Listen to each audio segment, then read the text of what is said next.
Hello, my name is Grim, and today I'm going to be walking you through my setup for No-Proc Cyrodiil.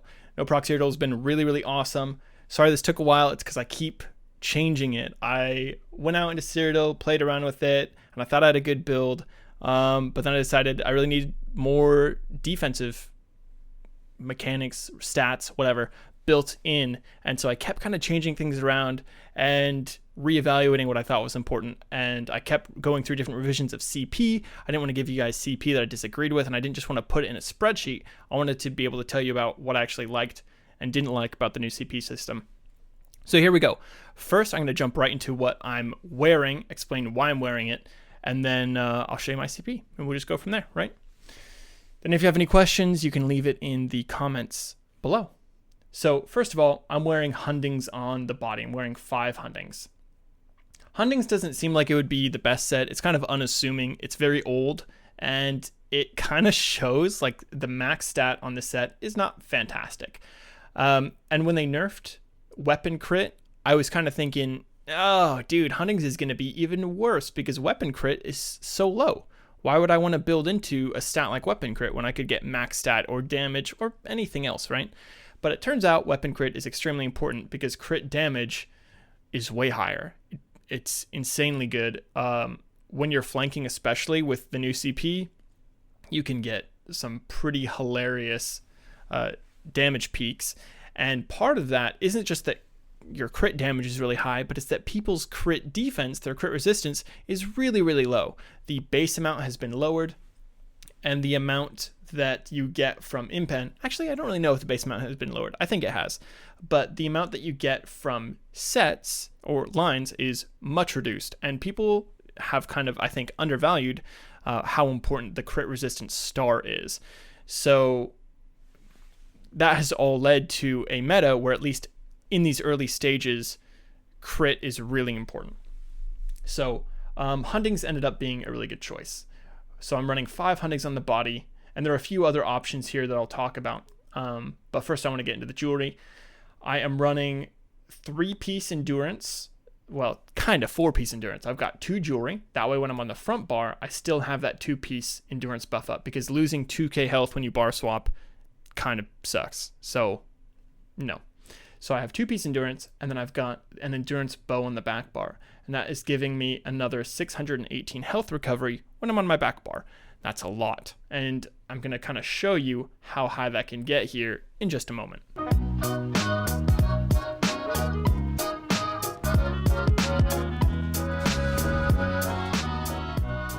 Then on my front bar, I've got 3-piece agility. So I have 1 agility ring. I lose the full agility set when I'm on my back bar. But then when I'm on my front bar, I'm gaining almost 2k stamina and 200 weapon damage. And so that's just kind of a little damage boost when I'm on my front bar. I really like this setup because it's very flexible. You have damage when you need it. You have resistance, or not resistance, but health recovery when you need it. And you have a ton of max health from this. So it's really lovely. Then I never thought I'd actually be running a line of resistance, but damage is so high. So I ended up putting on 1 piece of armor just to try it, and I kind of didn't expect to like it. I thought, you know what, I'm going to be getting crazy healing from weapon damage. I'll be doing more damage, people will be dying faster, and I'm not going to need this. But what ended up happening is, while I was playing around, outnumbered, if you have 2 or 3 curses on you, like, you're dead. I was dying, at least, and I was very unhappy with being dead. And so putting on even just a little bit of extra armor, and then having a defending bow, and having 2 pieces of heavy, it brought my resistance up to a level that I was really comfortable with. You can see when I do the shadow barrier, I'm getting 23.8k, and that is giving me a really good amount of resistance. Let's use the fun new advanced stats window. That's really fun. Thank you, Zos, for giving us something kind of cool there. Oh no. Okay, we're good. So that's giving me a lot of resistance, like 36% physical and spell resistance. So that's pretty awesome. I am liking that quite a bit. Then I have Kra'ghs, because this is another one I thought, well, I'm just going to run 2 lines of weapon damage, right? Then I'll have the weapon damage on both bars. So I started by running Veladreth and Balorg, and then I was like, okay, well, my healing is just fine, especially with 4.5k health recovery, which is what it can get up to, and I'll show you how. But my healing is so good, I'd rather have more damage, so I ended up putting in 1 line of physical pen. So I've got 1 line of physical pen, and then 1 line of resistance. So a few other options that you could run. You could run Spriggans instead of Hundings.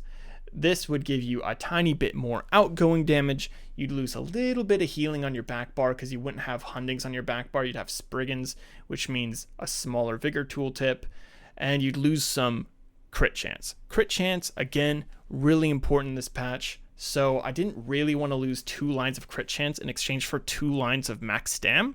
That just kind of felt a little icky to me, especially when the damage difference between weapon damage and pen, though it is substantial, you're losing 2 things. You're losing the heavy chest, and you're losing the healing on your back bar.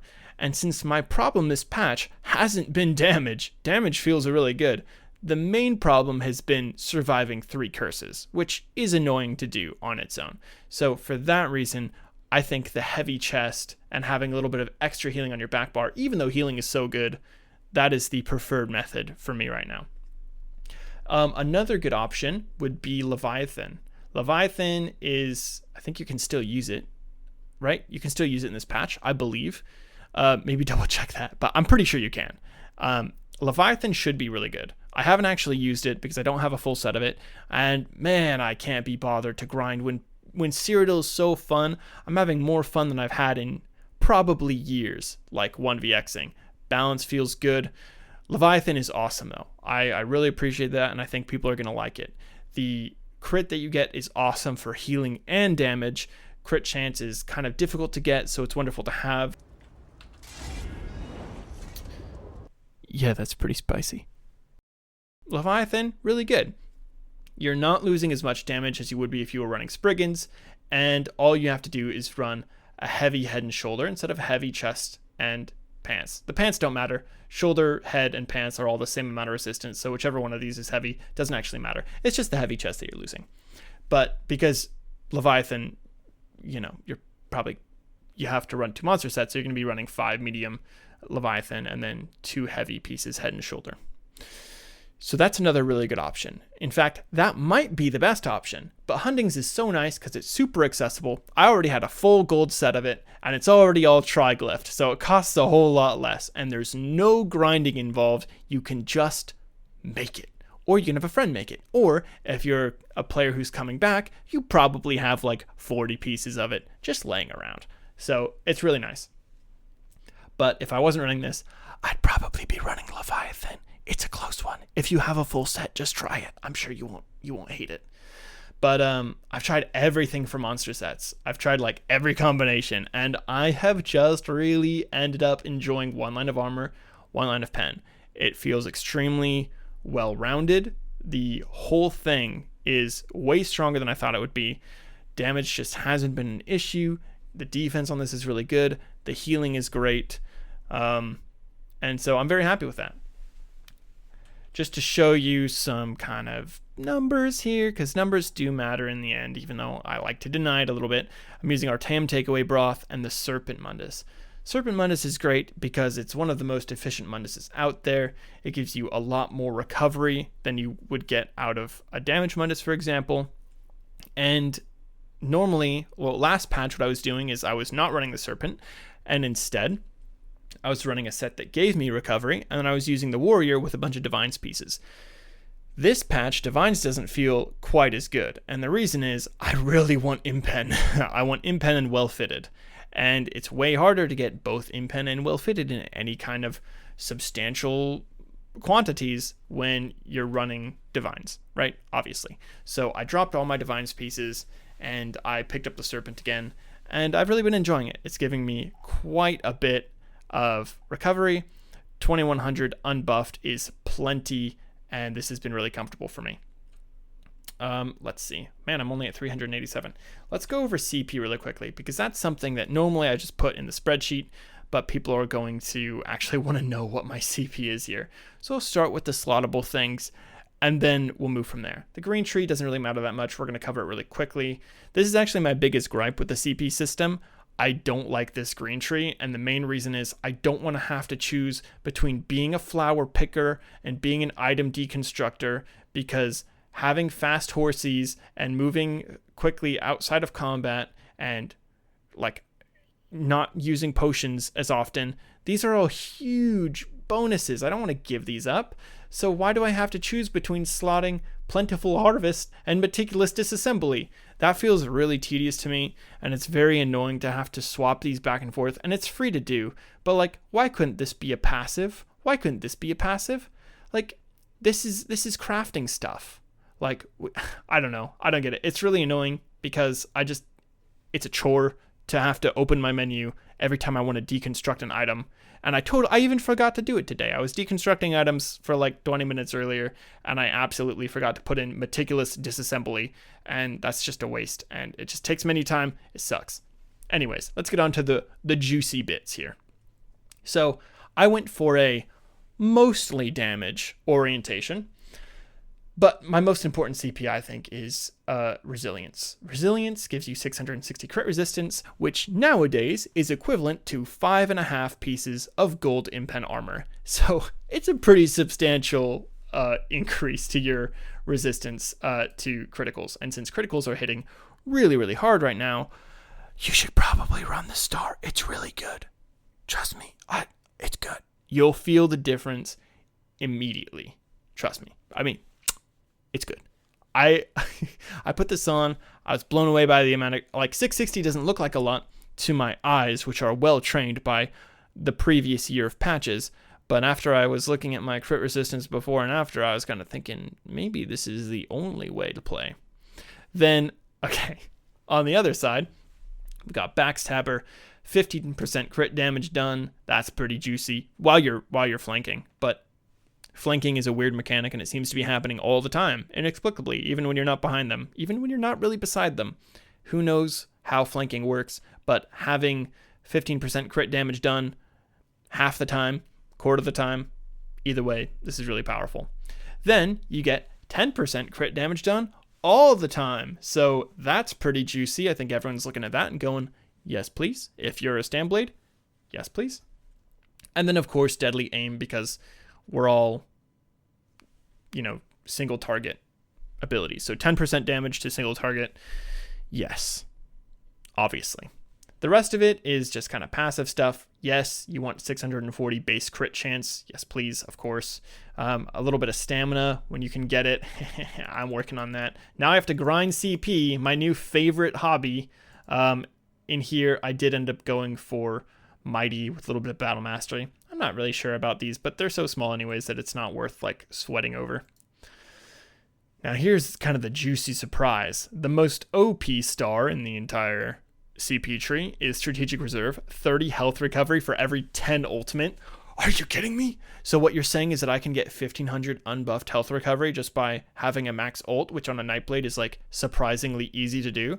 You just hit a couple siphoning abilities, do some wide attacks, don't use your ult for one pack of guards, then you have 1500 health recovery unbuffed on top of whatever your health recovery already is, inflated by your 15% recovery added by shadowy passives in the shadowy passive tree, Refreshing Shadows, 15% extra health recovery. Yes, please sign me up. Insane passive. And that's the number one reason I'm not going Vampire this patch, is because with a potion up, I'm getting 4,600 health recovery. And that's just so good. And when you're getting hit by 4 curses, for example, even having 1 tick of health recovery while it's happening can save your life. So that's quite a bit. Rejuvenation, another 150 health recovery. Not so bad. And then also 150 stamina and magical recovery. This one's kind of a no-brainer. This is a really, really good star. You should take this. I'm using Juggernaut. 10% damage reduction when you are under the effects of a crowd control immunity. So when you break free, you've got like 7 seconds of crowd control immunity, and during that time, you take 10% less damage. You're basically CC immune all the time if you're fighting. So this is going to be up a lot, especially if you're outnumbered. This is going to be up all the time. Then this is kind of the whatever one. This is worth like 1 line of health recovery. Whereas this is a 5-piece set bonus. This is a 1-piece set bonus. 5-piece set bonus, 10-piece set bonus, 1-piece set bonus. So this is kind of the flex spot. If you want more armor, you could give up some health to get armor. In a health recovery oriented build, normally more health is better, right? Because then you can get more health from your health recovery. It gives you just a little bit more leeway for that to go up. That way you don't get a tick of 4,600 health recovery. That caps you off. It's better if you can get a full tick from it. So that's the way I'm going. A little bit of tumbling cost reduction, a little bit of break free cost reduction. Those are important. Sprinter, hasty's good. Increasing the amount and the cost to block, the amount that you can block, cost to block, those are all nice. But these are kind of secondary. You can play on it. Whatever your play style is, are you roll dodging more? Are you breaking free more? Are you blocking more? That's all really important. I guess it is worth saying that I'm currently at 1328 CP. So prioritize the slottables. Those are your big boys. And then after that, it's things like precision. You really want precision. Stamina, not so important. These things, not so important. I would not take these until I've maxed this out. I mean, obviously you need to get to this rate, so you got to put 10 in and then 50. But I wouldn't max this thing out until you have precision, right? Stamina can probably wait. Same thing over here. You need to get to, these stars you get for free. Then the only one you need to get to is Strategic Reserve. Then it's just about, and this one. But, Defiance and Tumbling, you're probably going to max these out really early. These can really sit at halfway. Block mitigation is nice, but even though I block a lot, blocking is not that expensive in medium armor. It's just not a big deal. So that one I've kind of put on the back burner because these are kind of like the panic expensive abilities. And this one's kind of, I keep that in my back pocket, but not a big deal. So that's my CP. I've played around with it a lot. I really enjoy this format. I think this is a great mix of offense and defense. You're getting a lot of offense, which is the Nightblade way, and then you're not getting one shot by giant crits. And crits are nasty. I've been hitting, when I hit someone in the back with a Relentless, I've been doing easy 20k bows, even in this setup. And that's pretty intense. So hard to deny that. I've been executing people with Relentless shots all over the place. And it's pretty funny because when I say I've been hitting people, I'm hitting like max CP player. Well, not max CP. I'm hitting players that are over 1,000 CP who could be stem necros. I've hit a stem necro in the back for a 17k Relentless crit. It was beautiful. Beautiful. So that's it. That's the build. I think I've kind of covered everything I want to talk about, which is amazing because it's only been 20 minutes and usually these things take forever. Oh, that's because I forgot abilities. Oh my gosh, I'm so stupid. My ability bar has remained unchanged. And I think Ambush got a buff too, but I still don't like Ambush, and so this flex spot's not moving. If I was running Leviathan, that might be something to open up to me. I mean, keep in mind, Leviathan is going to increase your overall pressure and damage output, but it's not going to increase your peak damage because you have less weapon damage. It won't be substantially less. It'll be a little bit less, but it will be less. So if you're fighting someone that takes like 20 hits to kill, Leviathan's going to be better. It's going to increase your chances of getting a really big 3-hit combo, but the combo itself might be smaller. So that's all worth considering. Relentless, kind of a non-negotiable. You have to have this. It's your big damage. It's hitting so hard this patch. It's hilarious. Please don't not run this. Rally is also necessary. Big boy heal and major brutality. Surprise attack, juicy as always. Executioner. I played around between Executioner and Killer's Blade this patch. And the reason was, with Killer's Blade, you get like another 2% crit chance, right? But to me, it wasn't worth it. With damage this high, you can execute people at 30%, 35%, and that's not uncommon at all. If you're getting big execute crits, like you take out a lot of health. And with that, I like to have a bigger execute range. I also think that Executioner is better if you're really good at canceling it. It comes out faster. If you're not good at canceling your execute, then Killer's Blade can be a little better. At base, if you don't cancel it, it does come out faster. And it gives you a little heal when an enemy dies, and that can be really handy when you're 1vxing. It also means when someone gets into execute range, they turn like red. They get a red cloud around them, and that's really satisfying. It makes it really easy for newer players to track execute. But it's got a lower execute range, so I'm still using Executioner. In cap, I have really mixed feelings about this. Having... I don't know, dude. I don't know. What am I thinking? In cap's just kind of... It's got a really long cast time. But I still use it because I'm a Nightblade, so I use it, right? Shadowy Disguise, I'm 1vxing, I'm not 1v1ing, so I like to be invisible instead of being, healy or tankier boy. If I was dueling exclusively or something like that, maybe I would use the heal version of this, the Dark Cloak, but I'm 1vxing. So when you're outnumbered, mitigating all damage by running away and turning invisible is a lot more effective than just a flat heal. Leeching Strikes. I still really like Leeching Strikes, especially now combined with the health recovery from ult. Leeching Strikes really helps me to build my ult. It gives me a really nice heal while I'm attacking, and it gives me stam recovery while I'm sprinting. Because, if Leeching Strikes is still ticking away, you can sprint, it's going to stop your stam recovery, then you can hit Leeching Strikes and get a little burst of stam. So, still really like this, especially with how valuable ult is with my CP. Shadow Image is really fun. People ask me all the time, you don't run a snare removal. No, I don't, because I don't need it. Actually, I would really like to have a snare removal, but I've always considered shuffle and abilities like it to be my 11th most important ability. In other words, Shade is better. It's so fun, and Cloak is way more effective when you can get some distance between you and the people who are attacking you, and so Shadow Image into Cloak is super awesome. Venom Arrow. Venom Arrow is a lot of fun. People ask me, should I run Venom Arrow or Mark? Mark is going to be more damage when you're in melee range, but Venom Arrow is great for when you're not in melee range. For example, maybe you have someone who's running away on their horse, and you actually want to damage them to bring them off their horse.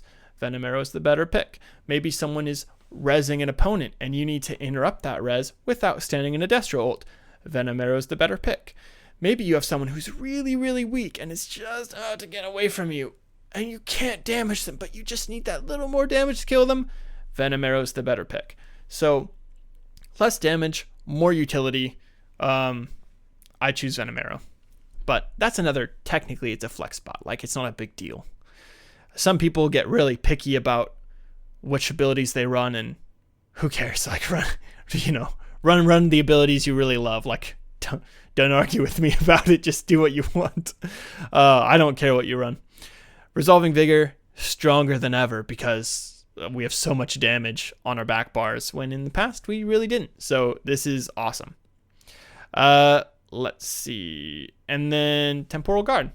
Temporal Guard is still nice. I'm actually using it more than ever because I don't know. I keep getting into really sticky situations and I want to undo. And that's what I do. I just undo. And it's also really fun because you can undo into Cloak. Like, check this out. You're running, and then wow, it didn't work at all. You can Cloak while you're in undo. And so even though it totally didn't work at all during my excellent demonstration of the ability, when you're 1vxing, you just run off an edge or do something. You run in a straight direction, undo, and then spam Cloak as you're coming back out of it, and you'll reappear invisible, and no one will be able to see you coming out of it. So that's worth noting.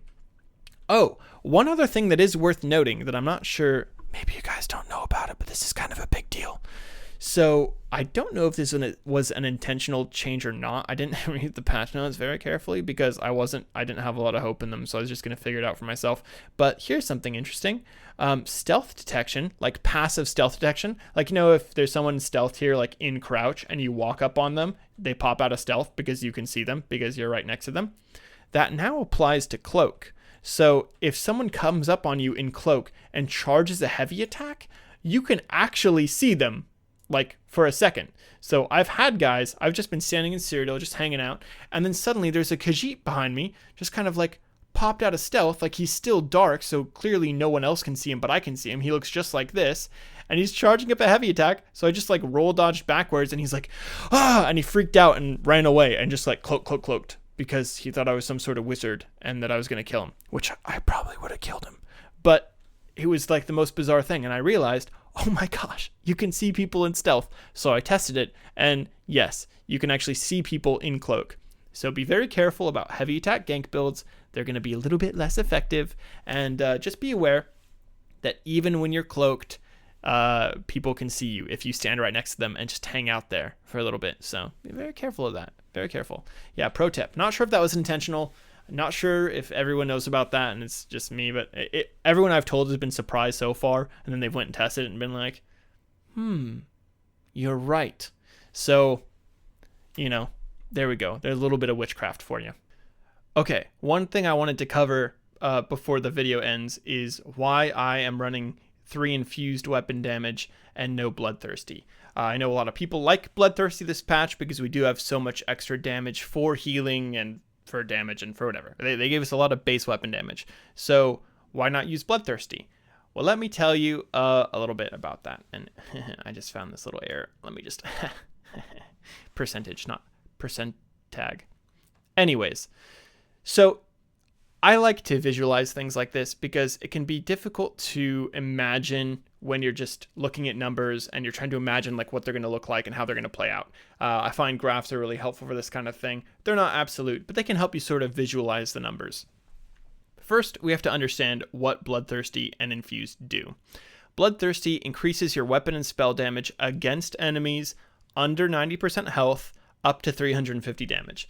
So that means if an enemy is at 100% health, you're going to be getting 0 damage added. If they're at 95% health, 0 damage added.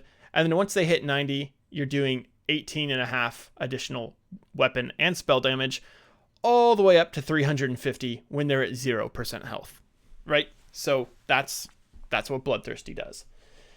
Infused increases the effectiveness of the glyph that's on your jewelry by 60%.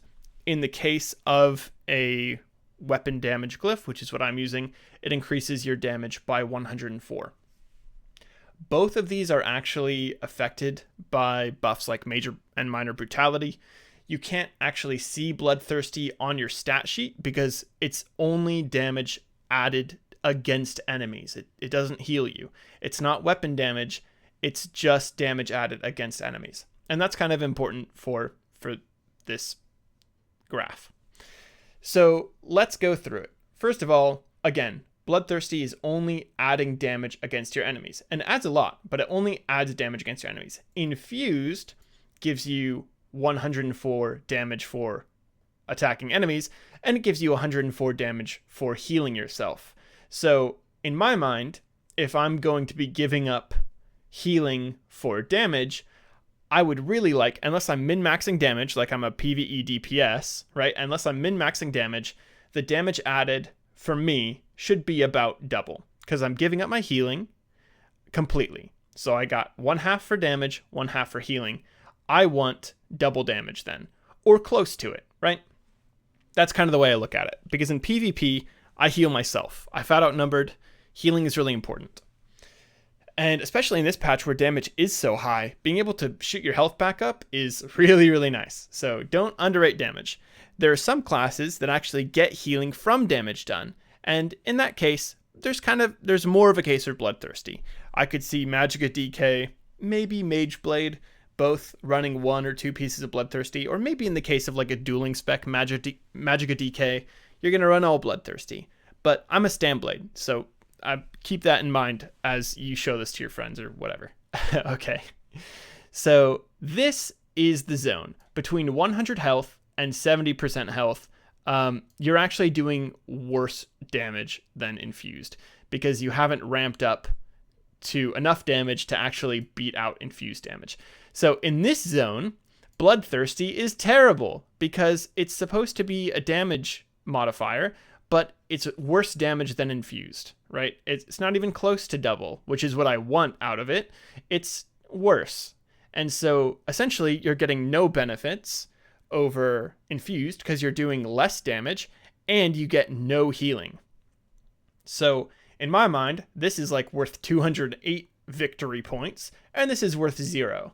So it's infinitely better in the first like 10% of health. And then here it starts to catch up, but it never even reaches halfway in my mind. It's not half as good as it should be for me to run it until we get to here. Now we're in what I like to call the Field of Drudgery. The Field of Drudgery is where Bloodthirsty is now technically doing more damage than Infused, but it's really not pulling its weight because it's still not catching up to Infused damage plus Infused healing.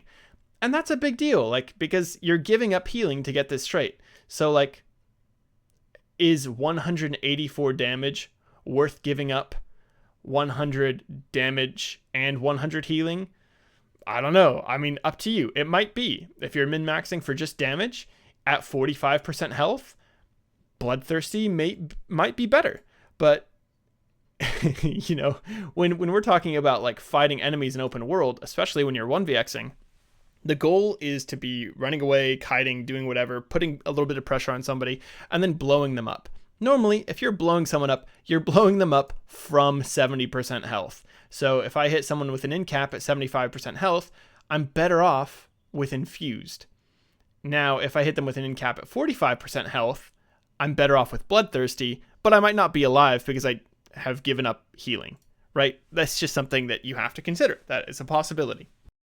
Then we get down to this area right here, and this is Bloodthirsty's golden zone. This is where Bloodthirsty really starts to shine. And here, you're actually finally starting to catch up to Infused. So here, even technically, it's like barely caught up. You're getting 202 damage added versus 104 damage, 104 healing. To me, that's kind of worth it, right? 202 damage. If I could get 202 damage at all times, I think I'd run at least one Bloodthirsty. That would kind of start to be worth it to me. And then as you get even lower health, Bloodthirsty becomes good, right? This is where Bloodthirsty really shines, and it's wonderful, and it's outperforming Infused, where Infused is giving me 204 like damage. Not really, but it's giving me 104 for damage, 104 for healing, and here I'm getting 221 for damage at 35% health. So I'm thinking, yeah, okay, Bloodthirsty's pulling its weight all the way up until here. At 15% health and less, this is the dead anyway zone. If you're running 300 extra damage from this or 900 extra damage from this, it doesn't really matter because they're at 0% health, right? Like, you know, like if they're at 10% health, an execute is going to kill them. Unless there's some sort of insanely tanky enemy. And if we're talking about someone who's insanely tanky, my bigger worry is how am I going to get them down to 70% health where I can do a combo on them? Because, like, if I'm starting a combo from here and they're insanely tanky, so tanky that I can't execute them at 15% health, how am I going to get them past here? Like, you know, that's a bigger problem. If you can't execute someone who's at 10% health, then, like, what the heck? And you know, that might be just a little bit of a stretch because here they're going to be vigoring and blocking and healing and dodging like crazy, and here they're going to be a little bit more aggressive. They're going to allow themselves to get hit a little bit more. So like this is the easiest part of health to cut through, whereas this is where people are most defensive, but at the same time this is also where you're doing the most damage. So again, another possible caveat, maybe like on a Magicka DK, you don't have an execute. Well, in that case, then this dead anyways zone kind of is irrelevant because they're not necessarily dead anyways because you don't have an execute. You're doing consistent damage all the way through. It's pretty nice to have that ramp up.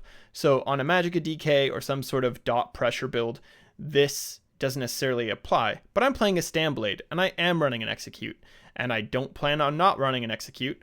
So in that case, this dead anyways zone really applies to me because they're dead anyways. Like with my damage and penetration and crit chance and crit, like the chance that I'm not going to kill someone who's at 10% health or 15% health is like 0, right? I've messed up then, right? Then maybe they outplayed me or did something, but it's not a damage issue. So that kind of brings me back to Infused versus Bloodthirsty. The way I see it, Bloodthirsty is good for this 20% of health. This is where Bloodthirsty really shines. And Bloodthirsty isn't worth it to me for the other 80%. In this area, it's like, meh, whatever, take it or leave it. In this area, I don't care. And in this area, it's worse. Like, it's worse, a lot worse. So here, you've got 20% where it's better.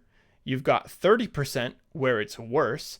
And then you've got all this other space where I don't really care. Here it's like, maybe. And here it's like, I just don't care at all because they're dead anyways.